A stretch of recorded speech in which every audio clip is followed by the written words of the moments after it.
Hey guys, I'm Francesca from Crown Tours, and today we're going to be delving into the story of the last pharaoh of Egypt, Cleopatra, and exploring the true cost of ambition. We'll go over how she used Julius Caesar, manipulated Rome, her craving for more and more success, how she killed herself, not for love as many people think. Maybe it's a bit more complicated than that. Let's go over it together and I'll tell you the story. But before I do, leave a like and subscribe to our YouTube channel. Success drives many of us. We chase it relentlessly, making choices that push us closer to the top. But in that pursuit, how often do we pause to consider the cost? Take Cleopatra, for example, the last pharaoh of Egypt. Her life is a reminder. Ambition has a price, and the choices we make in its name shape everything. Her ambition led her to forge alliances with some of history's greatest figures like Julius Caesar and Mark Antony. Was it all worth it?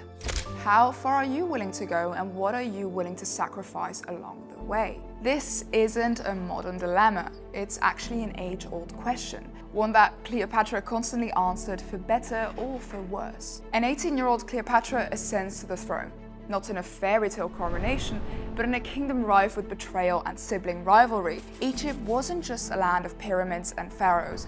It was a boiling pot of political tension. Cleopatra knew that wearing the crown wasn't enough. She had to seize it, grip it tightly, and be willing to fight anyone, even her own blood, to keep it. But what does ambition demand of us? Cleopatra quickly realized that success at the highest levels required more than just intelligence. It demanded sacrifice, it demanded ruthlessness, and above all, it demanded risk. We all know Julius Caesar, the military genius, the man who transformed Rome from a republic to an empire. Cleopatra saw in him not just a potential ally, but a lifeline. Facing a brutal civil war in Egypt, she didn't just align herself with the most powerful man in the known world. She orchestrated a meeting that would alter the course of history. Legend has it she had herself smuggled into Caesar's quarters, rolled up in a carpet, unveiling herself in dramatic fashion. It was a bold move. Cleopatra understood that to secure her throne, she needed an ally like Caesar who could provide the military might she lacked. But was this a step towards success, or the beginning of her entanglement in a larger, more dangerous game? Today, many of us face similar questions in our own pursuit of success. We make calculated decisions about who to partner with, what risks to take, and how much of ourselves we are willing to give. Cleopatra's gamble paid off in short term, but it bounded to Rome's destiny, something that was beyond her control. After Caesar's assassination, the stakes grew even higher. Cleopatra found herself playing with Roman politics all over again. She allied herself with Mark Antony, another towering figure of Roman power. Their partnership wasn't just political, it was passionate, tempestuous, and ultimately destructive. Together they ruled an empire that spanned Egypt and parts of the Roman world. Cleopatra had achieved a level of power few could imagine, but the cost was enormous.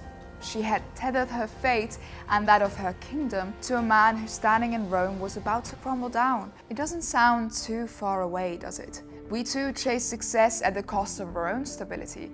In modern life, it's easy to be consumed by the desire for more power, more recognition, more influence. We stretch ourselves thin, align with others to get ahead, and sometimes make choices that lead us down different paths. Cleopatra and Mark Antony's extravagant displays and open defiance didn't just ruffle the feathers in Rome. They provoked a storm. Octavian, Caesar's adopted son, saw them as a direct threat.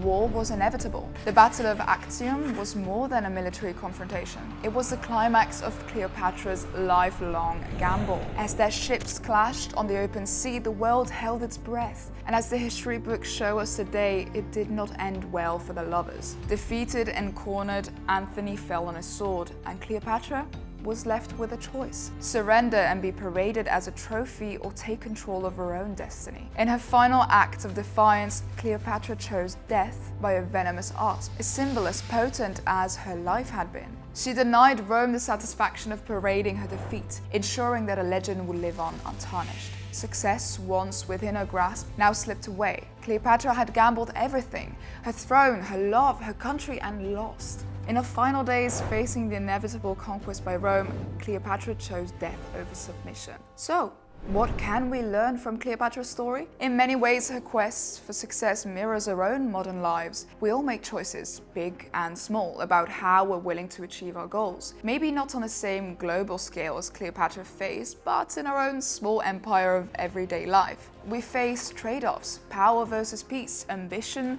versus contentment, risk versus security. Today, the stakes may look different, but the questions are the same. Are we willing to sacrifice relationships, health, or even our integrity for success? Are we, like Cleopatra, making decisions that will ultimately lead us to triumph or ruin? Her story forces us to reflect on our own ambitions. Cleopatra was a woman who dared to pursue greatness in a world that wasn't built for her success. She achieved unimaginable power, but at every turn she had to decide what she was willing to risk. In the end, her ambition consumed her, but her name, her legacy, will, thanks to history, never fade. And now, we must ask ourselves, how far are we willing to go? At what cost? Do we let history repeat itself, or do we change its course in our own small and simple lives?